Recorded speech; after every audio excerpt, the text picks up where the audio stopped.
कहते हैं कि इंसान कितना भी अमीर या ताकतवर हो जाए, एक दिन ऐसा भी आता है जब वो अकेला हो जाता है। जो कल उनसे डरते थे वो आज उसे ताने मारना शुरू कर देते हैं।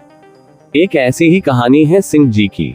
उनका नाम सूर्यदेव सिंह था, पर लोग उन्हें सिंह जी ही कहते थे।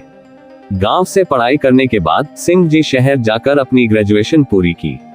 पिताजी बंगाल पुलिस में थे, इसलिए अपने ही जानने वाले सहकर्मी की बेटी से विवाह तय कर दिए। शादी के बाद सिंह जी नौकरी की तलाश में कलकत्ता अपने ससुराल रहने लगे। पति के साथ पत्नी भी रहने लगी। कुछ दिन इधर उधर की ठोकर खाकर भी कोई नौकरी नहीं मिली, तब सिंह जी कलकत्ता की नामी बाजार बड़ा बाजार जाने लगे, क्योंकि किसी ने उनसे कहा कि वहां धंधा शुरू करिए। कुछ दिन बड़ा बाजार घूमने के बाद उनकी मुलाकात एक उस्ताद से हुई, जो कि कपड़ों से जुड़े कारोबार में थे। उनको ही अपना गुरु मानकर सिंह जी उनके साथ व्यापार की बारीकियां सीखने लगे। दिमाग से तेज सिंह जी बहुत जल्द ही व्यापार के गुना भाग सीख लिए, और एक दिन ऐसा आया कि वे अपने ही उस्ताद के धंधे में उतर गए। दिन बीतते गया, सब कुछ ठीक ठाक चलने लगा, पैसे आने लगे, तो वे पत्नी और बच्चों को लेकर ससुराल से अलग रहने लगे। बच्चे बड़े हो रहे थे, पर पैसे कमाने की भूख में उनकी पढ़ाई लिखाई पर बिल्कुल ही ध्यान नहीं दिया। धीरे धीरे उनका व्यापार बढ़ने लगा। अब वे अपने सगे भाई और गांव के कुछ लोगों को भी बुलाकर इस धंधे में लगा दिया। कहे तो वे उनके लिए काम करते और ये कमाई का कुछ हिस्सा उनको दे देते थे। धीरे धीरे पैसे का असर उनके दिमाग पर चढ़ने लगा, बात और व्यवहार में अंतर आने लगा। स्थिति ऐसी हो गई कि वो सबको दबाकर रखने लगे। भाइयों को उनका व्यवहार अच्छा नहीं लगता था, पर डर से वे कुछ कहते नहीं थे। उनका डर ये था कि सिंह जी उन्हें अपने व्यापार से अलग कर देंगे और कहीं व्यापार करने भी नहीं देंगे। बच्चे बड़े होने लगे, बड़ी बेटी की शादी कर दी। उसके कुछ साल बाद बेटे की भी शादी अपने जान पहचान में कर दी। उनकी एक गंदी आदत थी कि घर के सभी फैसले वे किसी के राय के बिना ही लेते थे। उनको अहंकार था कि उनकी बात कोई काट नहीं सकता था। घर वाले भी डर से उनके सामने कुछ नहीं बोलते थे। बहू को आए कुछ ही दिन हुए कि ये अपनी तानाशाही उसके ऊपर भी चलाने लगे।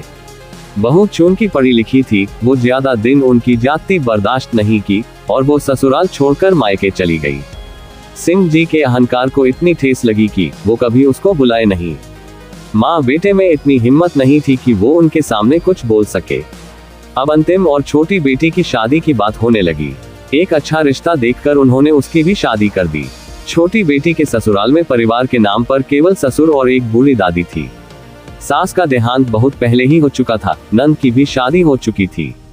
छोटा और खुशहाल परिवार था। अब सिंह जी के परिवार में केवल बचे उनकी पत्नी और बिना पत्नी का एक बेटा। सिंह जी की पत्नी अक्सर बीमार रहती थी। अब उनकी देखभाल के लिए ना ही बेटियां थी और ना ही बहू। सिंह जी अब अपनी खुराफाती दिमाग चलाना शुरू कर दिए। वे अपनी छोटी बेटी को बार बार फोन करके उसकी मां की बीमारी की बात करने लगे। वे हर दूसरे महीने उसे घर बुला लेते। एक बार आने के बाद वे उसे जाने के लिए कहते भी नहीं, पर ससुराल वाले आकर उसे ले जाते। पर यह सिलसिला कुछ ज्यादा हो गया। एक दिन उसके ससुर ने कहा कि बहू तुम अपने मायके अपनी माँ की देखभाल करो, कब तक आती जाती रहेगी। जब बेटी ने सिंह जी को ये बात बताई तो मानो सिंह जी की मनोकामना पूरी हो गई। वे तुरंत ही बेटी को अपने पास बुला लिया। उस इंसान को इस बात की फिक्र बिल्कुल नहीं थी कि समाज क्या कहेगा। ना ही बेटे की चिंता और ना ही बेटी की चिंता, खुद की जिंदगी मजे से गुजरने लगी। कभी कभी दामाद छुट्टी लेकर पत्नी से मिलने आता भी तो वो इंसान बेटी से कहलवा देता कि दामाद जी से बोल दो कि ससुराल ज्यादा नहीं आते, अगल बगल वाले क्या कहेंगे। शादी के 2 साल बाद छोटी बेटी को प्यारी सी बिटिया हुई। दोनों जगह लोग बहुत खुश हुए। धीरे धीरे सिंह जी की बेटी ससुराल जाना बहुत ही कम कर दी।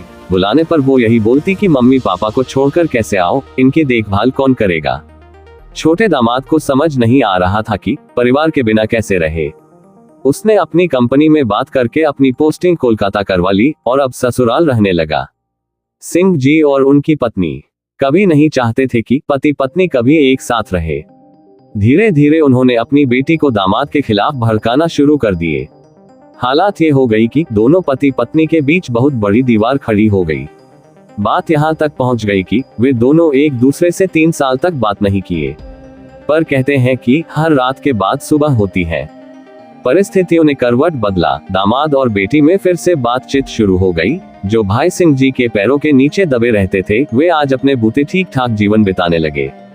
दामाद का अपने ससुराल वालों से बातचीत बंद हो चुकी थी। वो अब दूसरी जगह नौकरी करने लगा और महीने 2 महीने में पत्नी और बच्चों से मिलने आता था। सिंह जी के भाई और उनके बेटे भी अब सिंह जी से दूरी बना लिए। हालात अब ये हो गया कि जिस इंसान की तूती बोलती थी वो आज अकेला असहाय हो गया। पत्नी की मृत्यु हो गई, बहू दूसरी शादी कर ली, बेटा किसी काम का नहीं रहा, बड़ी बेटी कभी कभार आती है और छोटी बेटी साथ ही रहती है उनकी देखभाल के लिए, पर वो भी इनके नियत को पहचान ली थी। सभी होते हुए भी कोई उनके साथ नहीं है। जीवन कष्ट में गुजर रहा है, कोई पूछने वाला नहीं है। दोस्तों, जीवन में एक बात याद जरूर रखना, कर्म का फल इंसान को इसी जन्म में मिलता है, उसे दूसरे जन्म का इंतजार नहीं करना होगा। घमंड और अहंकार इंसान का विनाश ही करता है। धनबल या बाहुबल से लोगों को डरा सकते हैं, उनका प्रेम नहीं पा सकते हैं। अपने स्वार्थ में कभी भी किसी का नुकसान नहीं करे, नहीं तो प्रकृति किसी ना किसी रूप में उसका दंड जरूर देती है। उम्मीद करता हूँ कि आपको ये कहानी पसंद आई होगी। वीडियो को लाइक, सब्सक्राइब और शेयर जरूर करें। मिलते हैं अगली वीडियो में, तब तक आप अपना ख्याल रखिए।